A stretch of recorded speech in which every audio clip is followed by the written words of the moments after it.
Celeste knocked on the wrong door. Or maybe, the only door she had left. It was 11 degrees in Boston.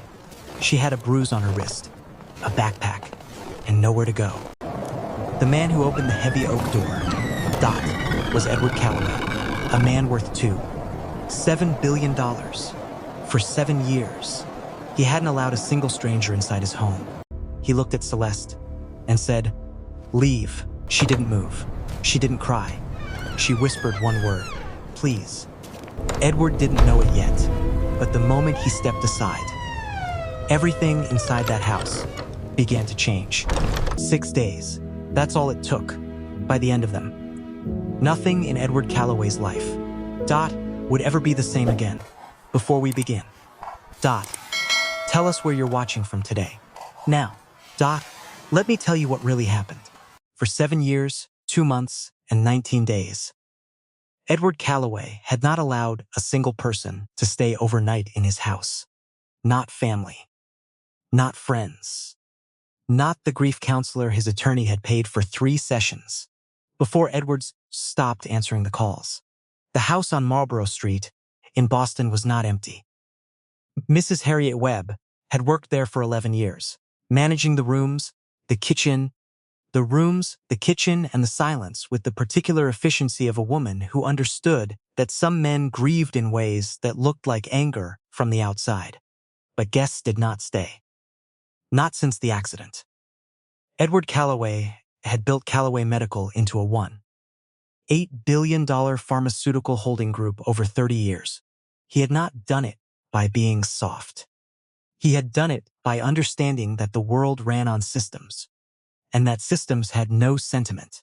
He had also, for 22 years, before he became the man the financial press called coldest mind in Boston biotech, been a practicing emergency physician.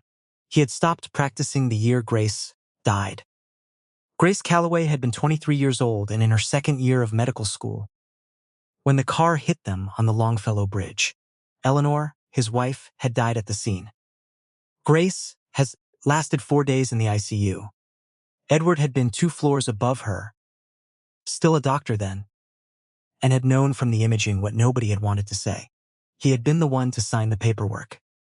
After that, he sold his practice. He kept Calloway Medical.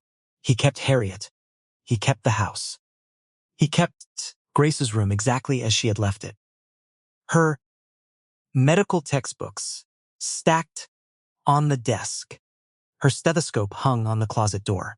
Her handwritten notes on physiology still scattered across the top shelf as if she had only stepped out and would be back to finish the chapter. The rest of him he had folded away. The night Celeste Monroe knocked on his door, the temperature in Boston had dropped to 11 degrees. Edward had been in his study on the 2nd floor, viewing a report he had read 3 times, without a single paragraph, when Harriet knocked. "Mr. Calloway." He didn't look up. "There is a young woman at the front entrance. She says she needs somewhere to stay." He turned a page. "Call someone." I tried. "The overnight shelters on Tremont are full. She has been standing on the step for some time." "Then call the police." "She hasn't done anything wrong, sir. She's cold." Edward set the report down.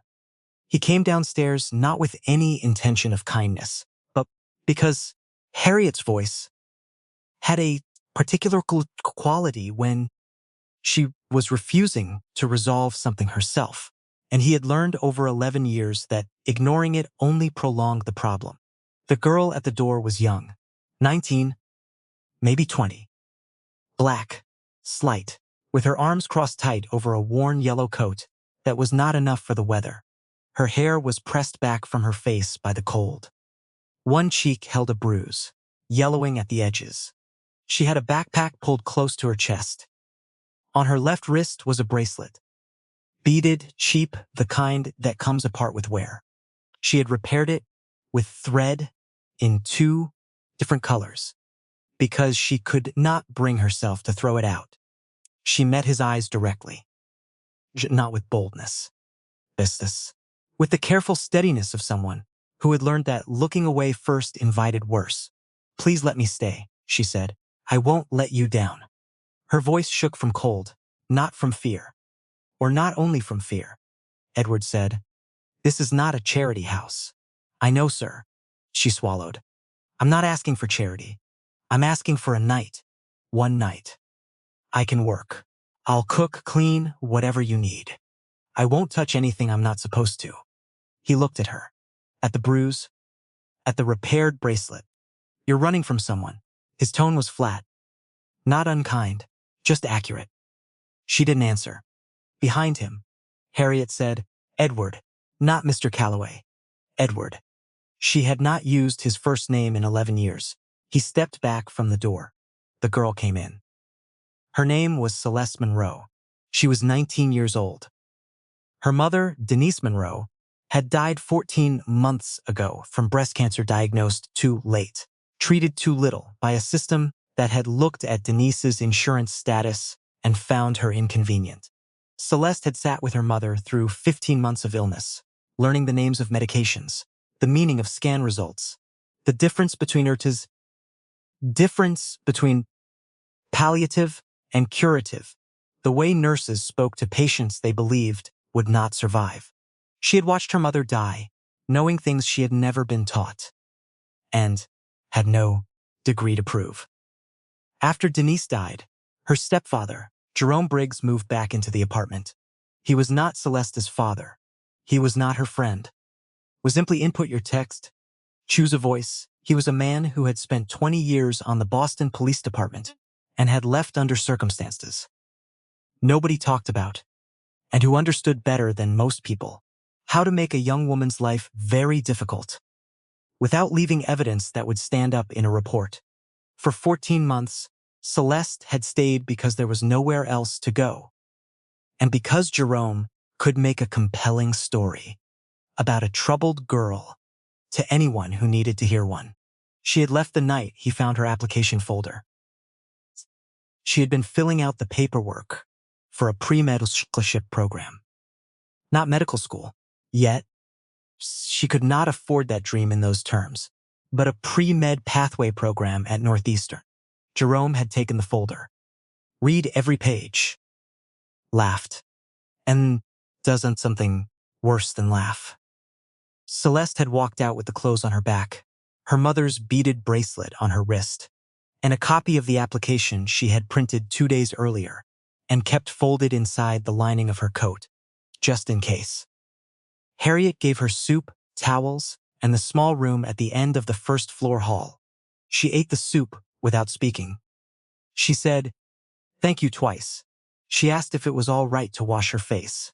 Harriet, watching from the kitchen doorway, told her the bathroom was 2 doors down, and did not look at the bruise on her cheek, because she did not want the girl to see her cry. Edward sat in his study that night and did not read the report.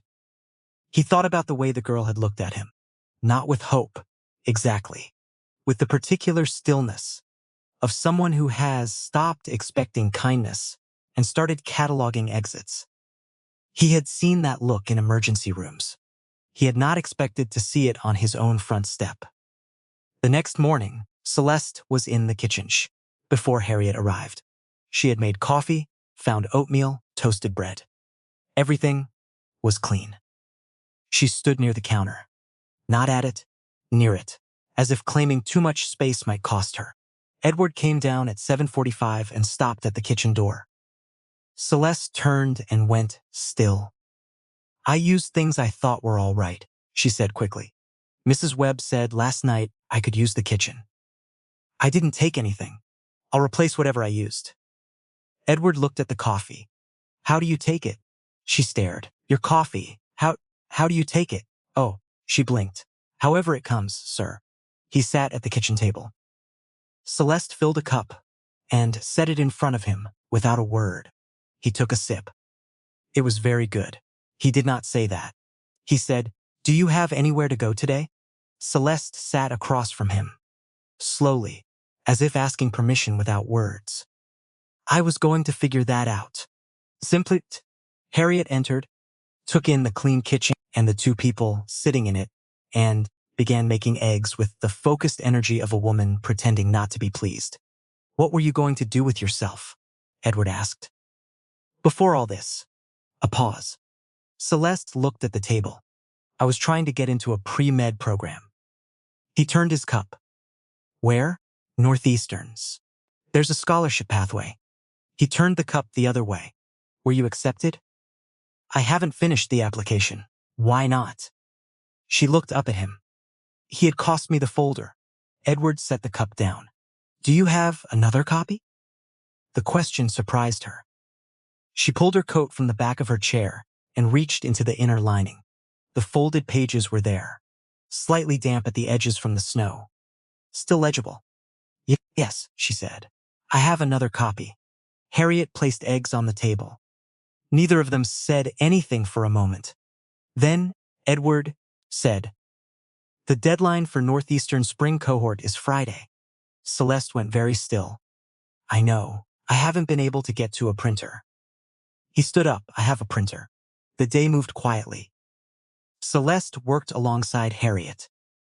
Cleaning, folding, asking before touching anything. Learning the geography of the house, one careful room at a time. She did not go upstairs. She did not ask about the closed doors, but she noticed them. The kind of notice that comes from living in places where doors have reasons. In the afternoon, Harriet found her in the breakfast room looking at a framed photograph on the side table. A young woman in a white coat, laughing, a stethoscope around her neck.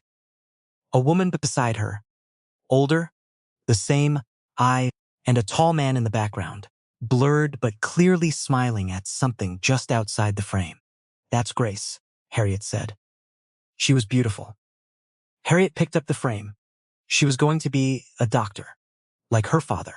Celeste was quiet for a long time. Then she said, what happened? Harriet put the photograph down carefully. Accident. 7 years ago. Celeste looked at the man in the background.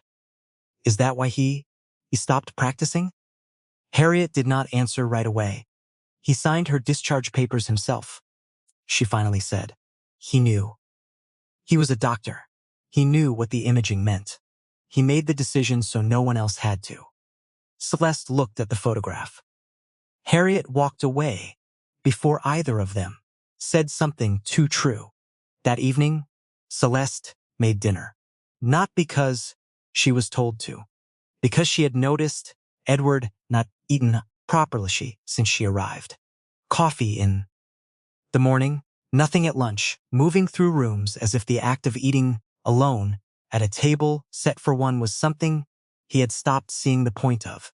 She made rice, braised chicken, green beans cooked with garlic. Her mother's recipe, not elegant, just certain. The kind of meal that said, someone thought about whether you would be warm. Harriet called Edward to the kitchen. He came expecting nothing. He found a table set for two. Celeste stood near the stove, uncertain. You don't have to eat with me, she said. I can take mine to the room. I just thought, sit down, Edward said. She sat. He sat across from her. For a while they ate in silence. Then Edward looked at the food. Where did you learn to cook like this? My mama. He waited. She used to say food was how you told someone you saw them. Not just. She gave a small shrugs. Not just that they existed, but that you'd thought about what they needed. Edward looked at his plate. The sentence sat in him, somewhere he had not felt in years. You always this philosophical? No, she almost smiled. Usually I just say I learned from my mama. He looked back at the food. It tastes like someone cooked it for a person, not for a plate. Celeste stared at him. That's the nicest thing anyone said about my cooking. He looked up. I said it once. Yes, sir. Don't ask me to say it again.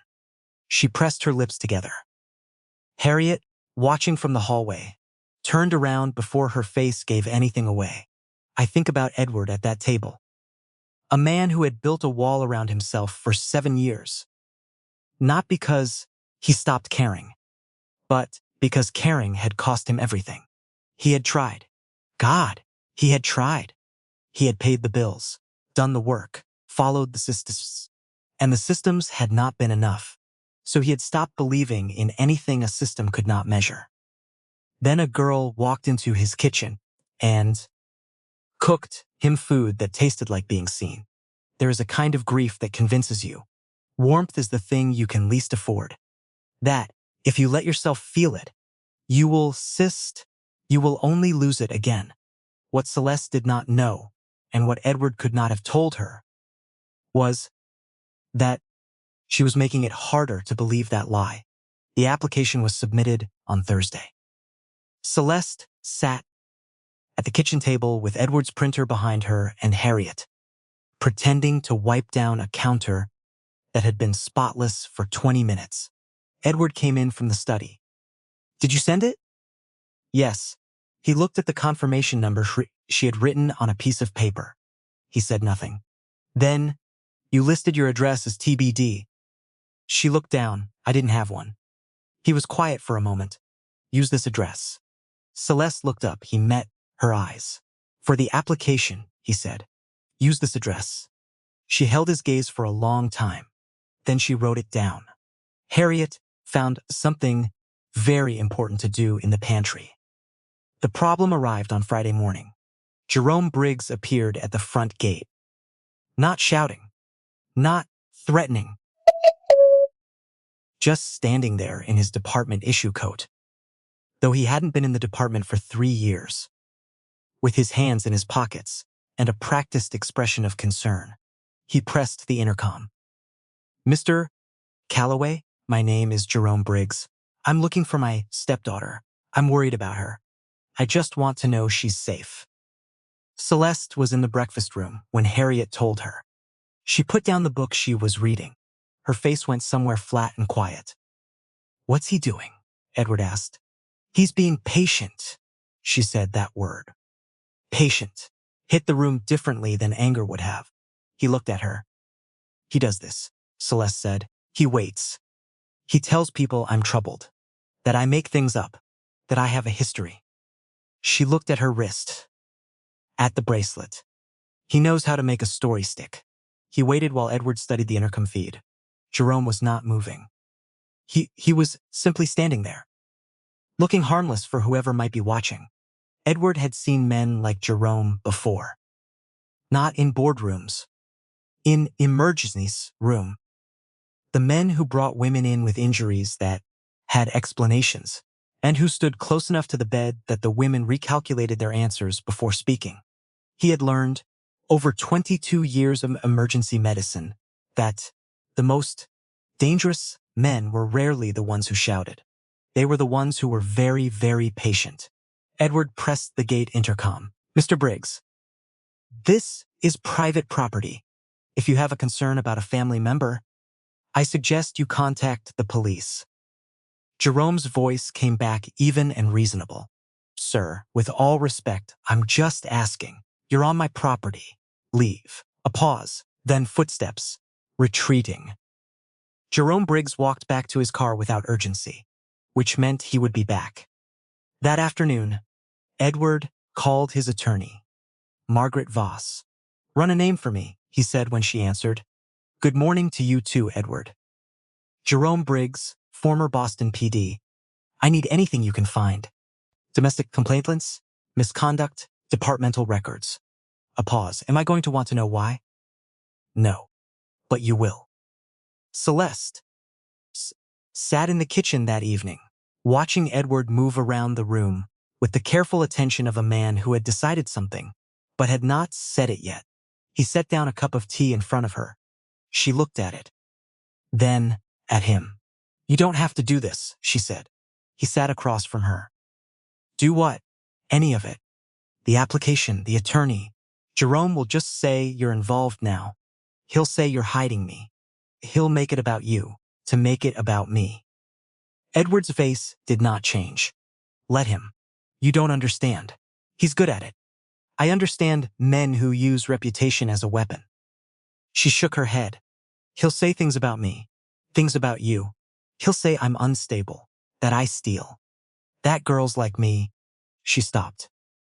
Edward looked at her steadily. "That girls like you, what?" She looked at the table.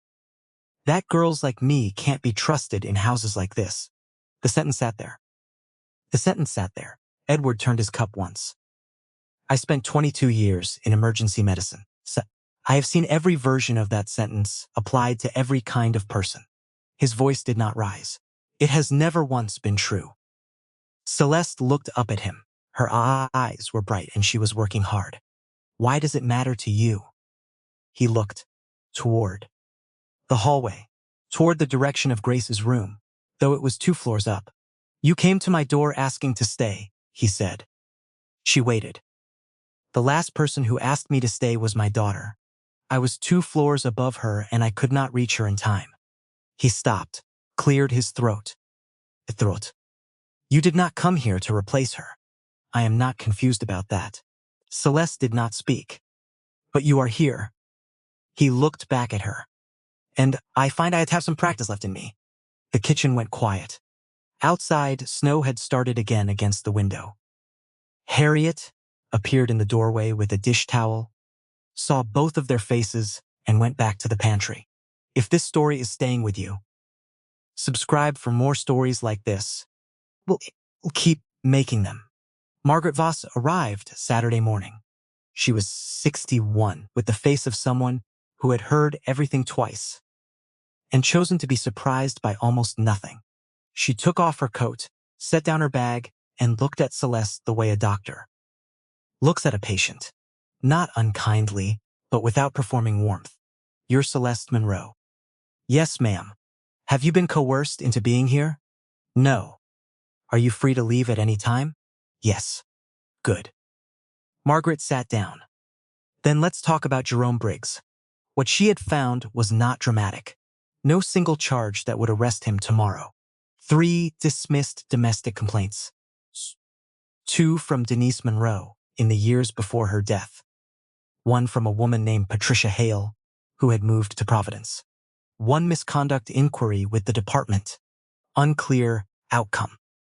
Gambling debts, tax issues, and a letter filed 3 months ago with the city claiming guardianship interest in Celeste Monroe, age 19, on the grounds that she was emotionally vulnerable following parental loss. She's 19, Edward said. I know, Margaret said, but he filed it. Anyway, these things create noise even when they have no legal weight. Celeste looked at the letter. He was waiting until I found something worth taking. Margaret studied her. Meaning? She looked at Harriet, who gave a small nod. If I get into the program, she said quietly, there are scholarship funds. Living stipends. If he can establish any kind of guardianship interest, he gets access to the money, Margaret said. She nodded. He doesn't want me, she said. He wants what I might become. There is a kind of theft that takes years to complete. First you take the documents. Then you take the confidence. Then you take the confidence. Then you wait while the person you have diminished tries to build something you have diminished, tries to build something worth taking. And then you have paperwork and patience. Jerome Briggs had never loved Celeste. He had waited. He had calculated. He had timed it perfectly. The letter filed just as she was applying to programs, just as the future was becoming real enough to be worth something. I have known people like Jerome. Not powerful people. Patient ones. The ones who understand that a young woman with no address, no yokaset, no one standing beside her publicly, is easier to discredit than a hurricane. Easier to discredit. Not impossible.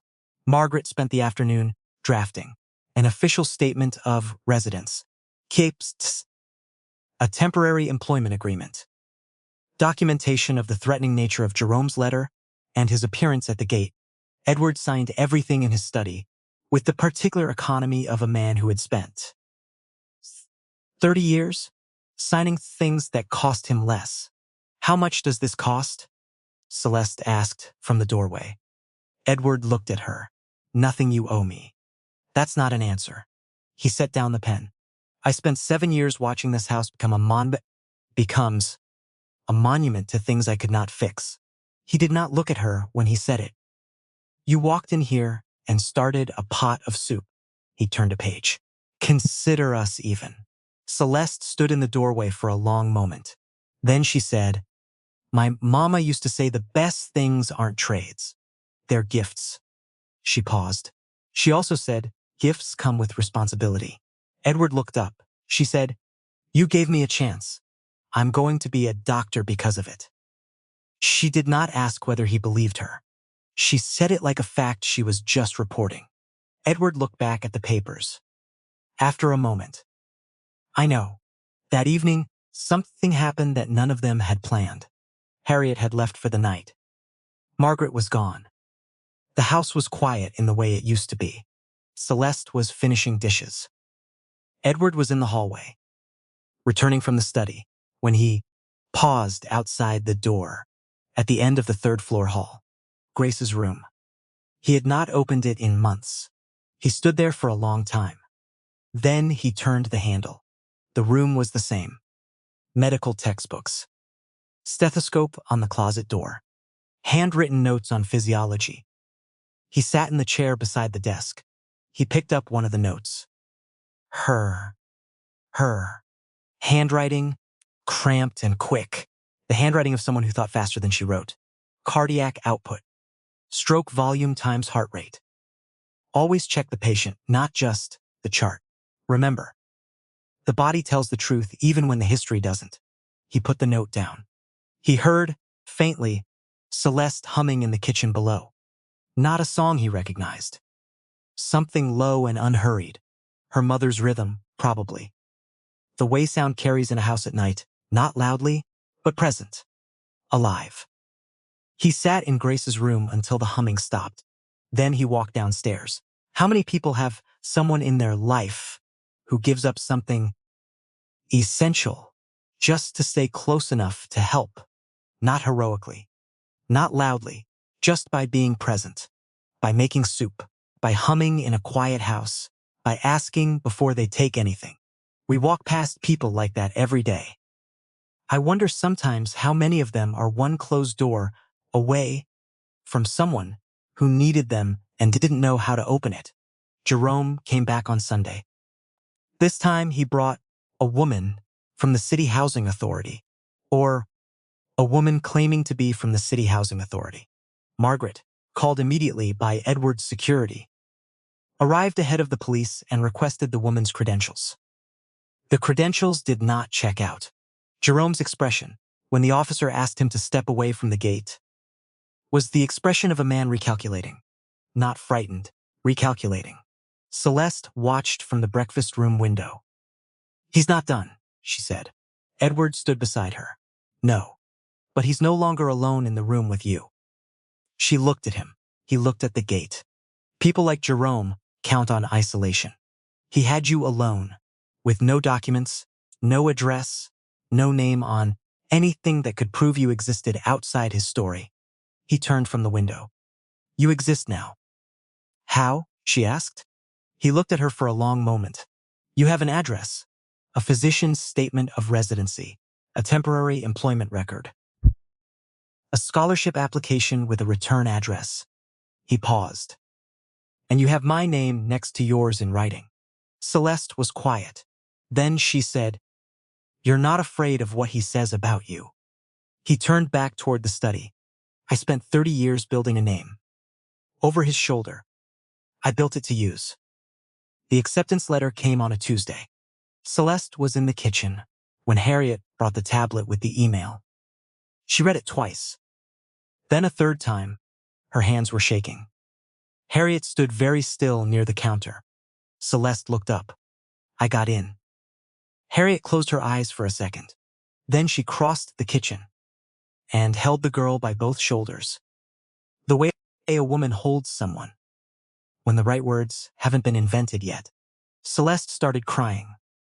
Not quietly, not with any performance of composure. Just real tears. The kind that come out of nowhere when something you wanted so much for so long finally becomes something you don't have to be afraid of wanting. Edward entered the kitchen at the sound. He stood in the doorway. Harriet pulled back. Celeste looked at him. Her face was still wet. "She was accepted," Harriet said. Edward looked at Celeste. She wiped her face with the back of her hand. I didn't think it would actually... She stopped. I didn't let myself think it would work, he said. It worked. She laughed then, broken and real. The laugh of someone who had been holding their breath and finally remembered they were allowed to breathe. Edward looked at the table. Then he sat down. And for the first time in 7 years, he did not sit alone in the kitchen while someone else felt something. He sat across from Celeste Monroe and let the room be glad. 3 weeks later, Jerome Briggs was served with a cease and desist regarding his fraudulent housing authority contact, and the guardianship letter was formally challenged on the grounds that Celeste Monroe was a legal adult who had never been in his custodies and who had documentation of domestic abuse that made any claim of concern on his behalf legally untenable. Jerome hired an attorney. The attorney, upon reviewing the documentation, advised his client to quietly let the matter go. Jerome did, not because he had become decent, because Edward Calloway's name on a legal filing in the city of Boston was not a fight that ended well for people like Jerome Briggs. One evening, a few months later, Celeste stood outside Grace's room.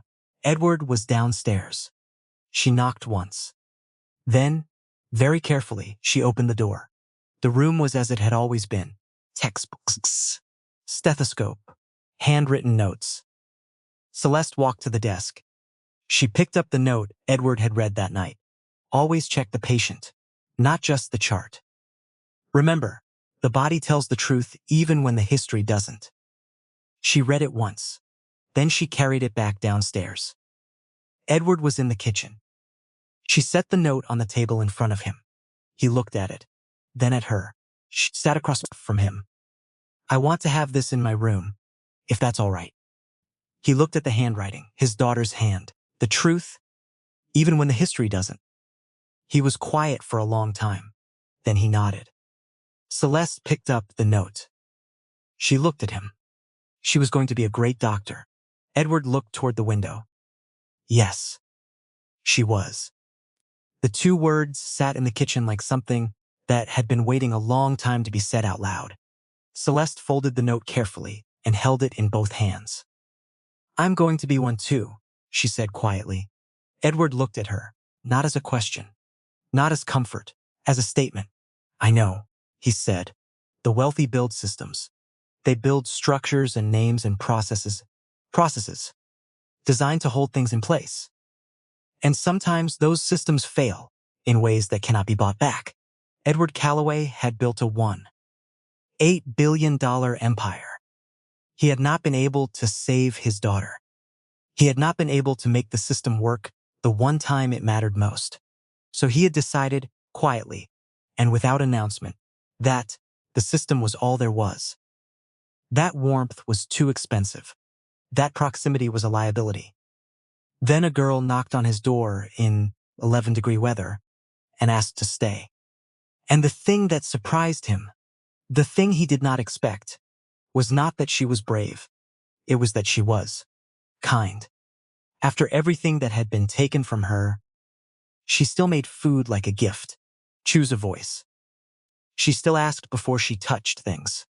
She still hummed in empty kitchens as if the world had not yet fully convinced her that music was a waste of a frightened night. I don't know when I stopped believing the world contained people like that. But I know when I remembered. It was the night I was told to think about a girl who stood at a closed door in a snowstorm and said, "Please let me stay." And a man, frozen around a wound he had never let bleed, stepped back and let her in. Not because it was safe. Not because it was logical. Because some things are more honest than logic. The program at Northeastern began in March. Celeste moved into the student residences with the scholarship, the stipend, and an address that had been hers for 3 months before she left it. She came back to the house on Marlborough Street every other Sunday for dinner. This was not arranged. It simply happened. The first Sunday she came back, she brought peach cobbler in a ceramic dish she had made in the student kitchen. Harriet accepted it with considerable dignity. Edward sat at the kitchen table and ate 2 bowls without acknowledging the expression on either woman's face. Celeste watched him from across the table. "Too much cinnamon?" she asked. He looked at her. The corner of his mouth moved. "No," he said. "Just enough." 6 months after the night, she knocked on the door. Edward Calloway stood in a courtroom with Margaret Voss beside him, and Harriet in the gallery behind. He had spent 3 weeks deciding. He had asked Margaret every practical question. He had told Celeste 4 times she could say no. The judge looked over the paperwork. Then she looked at Celeste. "You are 19 years old. You understand, this does not change your legal rights or your history. It creates a formal family relationship where the law recognizes one exists." "Yes, Your Honor, and this is what you want." Celeste looked at Edward. He did not smile. He did not look away. She turned back to the judge. "It means I don't have to stand alone anymore," she said. "That's what I want." Harriet pressed a handkerchief to her mouth. Edward looked at his hands. The judge signed the order. Afterward, in the hallway, Celeste looked at him. "You could have just helped me," she said. "You didn't have to." "I know." She studied him. "Why?" He was quiet for a moment. "You came to my door asking for shelter. And somewhere in the middle of all of it," he stopped. Started again. "My daughter wanted to be a doctor. She did not get the chance." He looked toward the courthouse doors. "You do." Celeste pressed both hands to her face. He waited. After a moment, she said, "I don't know how to be somebody's daughter." He looked at her. The corner of his mouth moved again. "I don't know how to be somebody's father again either." He turned toward the door. "I suppose we'll figure it out." Harriet made a sound from the gallery. Edward ignored it. Celeste lowered her hands. She was crying and trying not to show it, and not succeeding at all. "Mr. Calloway." He stopped. "Edward." She paused. "Good night, Edward." He turned slightly. "It's the middle of the morning." "I know." She smiled through the tears. "I'm practicing." Help with that. For a moment. Then Harriet walked past both of them, with the expression of a woman who had been waiting 11 years for this house to sound like a home, and was not going to make a fuss about finally getting it. If this story stayed with you, share it with someone who needs to hear it today. Share it with someone to hear it today. Subscribe for more stories like this one, and tell me in the comments, what was the moment that hit you hardest? We read everyone.